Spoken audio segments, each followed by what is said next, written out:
হাসি থোড়া তো খুঁজে পায়। মৃত্যু যে সবসময় দুঃখের তা নয়। অবশ্যই আমরা কেউ চাই না যে কেউ মারা যাক প্রিয়জনদের। সেরকমই একটি ঘটনা দিয়ে আমি শুরু করতে চাই।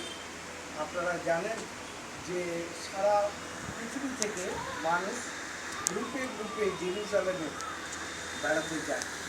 আমাদেরও যাওয়ার কথা ছিল আগামীকাল, কিন্তু সেটা পোস্টপন্ড হয়েছে, সেটা ক্যান্সেল হয়েছে। ওখানে যুদ্ধ চলছে বলে আমাদের এই যাত্রা স্থগিত আছে। আমরা খুব খুশি তার জন্য। দ্বিতীয়বার হলো। হ্যাঁ, না আমরা খুব খুশি, কারণ কি সেখানে যে যুদ্ধ পরিস্থিতি আমরা গেলে হয়তো হোটেল বন্দী হয়ে থাকতাম, ওটা ঘুরতে পারতাম না।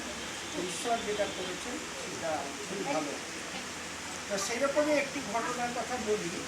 একটা গ্রুপ তারা বেড়াতে গেছে জেরুজালেমে।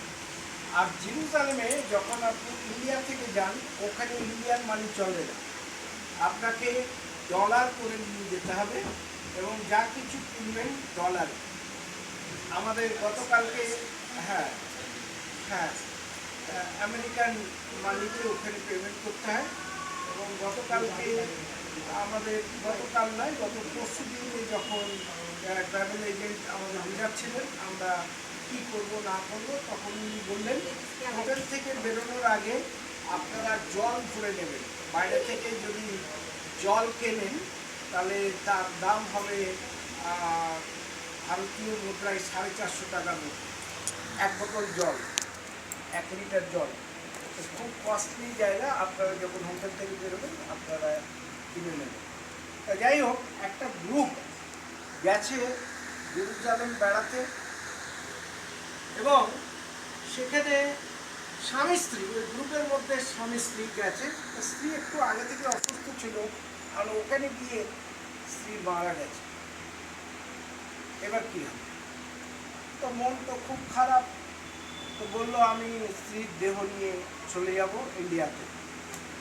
তো ওরা বুঝালো, লোকাল লোক বুঝালো, যদি আপনি এখানে কবর দেন,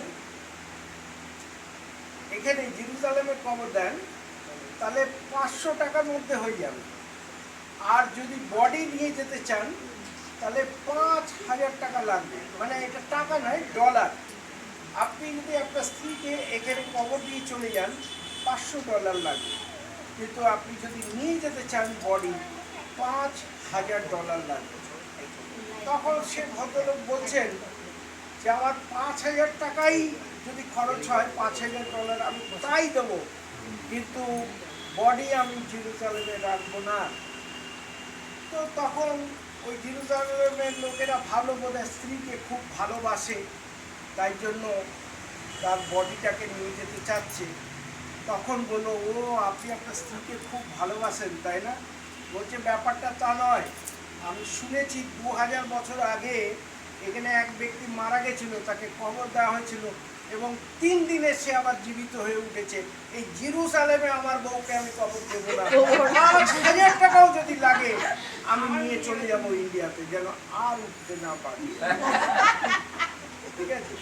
তো মৃত্যু দুঃখজনক, কিন্তু মৃত্যুর মধ্যে দিয়ে অনেক ভালো ভালো গল্প